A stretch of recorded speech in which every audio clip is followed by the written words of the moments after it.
Press, c'est l'utilisation des ressources du web pour partager des travaux, des idées et des synthèses scientifiques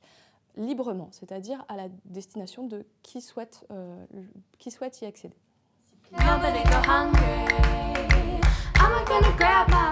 Oui, dans ma discipline, je pense que c'est quelque chose qui est en train de se répandre de plus en plus. Donc on voit de plus en plus de partage des travaux de thèse notamment, mais également des articles, soit les articles juste avant la diffusion dans les revues, soit éventuellement de rapports techniques. Et je pense que c'est quelque chose qui va encore prendre de l'ampleur à l'avenir. Alors personnellement, effectivement, je dépose les préprints lorsque c'est possible, lorsque les revues l'autorisent. Je dépose également les rapports techniques lorsqu'ils ont été enregistrés au centre de documentation. J'ai tendance à utiliser ce type de partage justement pour permettre à des gens de consulter les articles plus tôt par rapport à ce qui peut être fait dans des revues où il y a plusieurs mois de relecture avant les parutions. Alors je pense qu'on gagne d'abord du temps en termes de diffusion puisque lorsqu'on envoie des articles dans des revues, il y a plusieurs mois de relecture et de sélection. Donc ça permet d'aller plus vite partager la connaissance avec d'autres chercheurs et ça permet également d'aller toucher éventuellement un public plus large puisque tout le monde n'est pas abonné aux revues ou tout le monde n'a pas l'habitude d'aller chercher dans ce type de littérature. Alors pour que ça marche mieux, je pense que la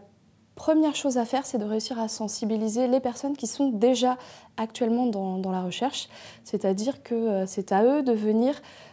faire le tri en fait dans tout ce qui est déposé puisque l'avantage de l'open access c'est que tout le monde va pouvoir s'exprimer et qu'on va pouvoir trouver les travaux vraiment de tous horizons. Le problème c'est de faire le tri et donc pour quelqu'un qui débute en recherche ou pour quelqu'un qui est extérieur, qui viendrait de l'industrie et qui voudrait trouver des travaux, la difficulté en fait va être d'avoir une caution scientifique sur les travaux qui sont déposés et donc ça nécessite que les personnes qui sont en poste, qui sont actuellement les autorités en fait de leur communauté, participent à ce mouvement pour venir certifier le travail qui est diffusé et permettre d'avoir une meilleure opinion sur les travaux qui sont diffusés. Et donc ça veut dire que les structures doivent également dégager du temps et une reconnaissance pour les personnes qui vont s'investir auprès des revues, comme ça peut être le cas par exemple sur les épi-revues dont on avait discuté,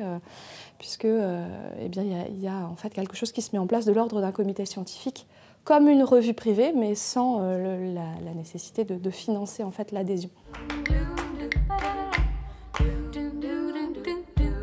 Oui, je suis complètement d'accord effectivement avec cette phrase, ça fait partie des réflexions que je m'étais faites en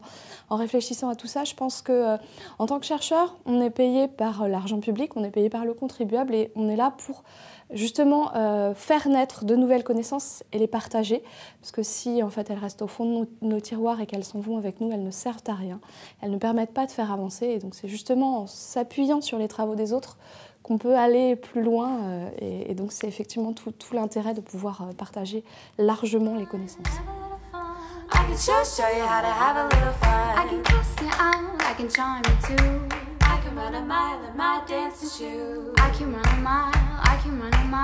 I can run a mile in my dancing shoes. I can sing your praises.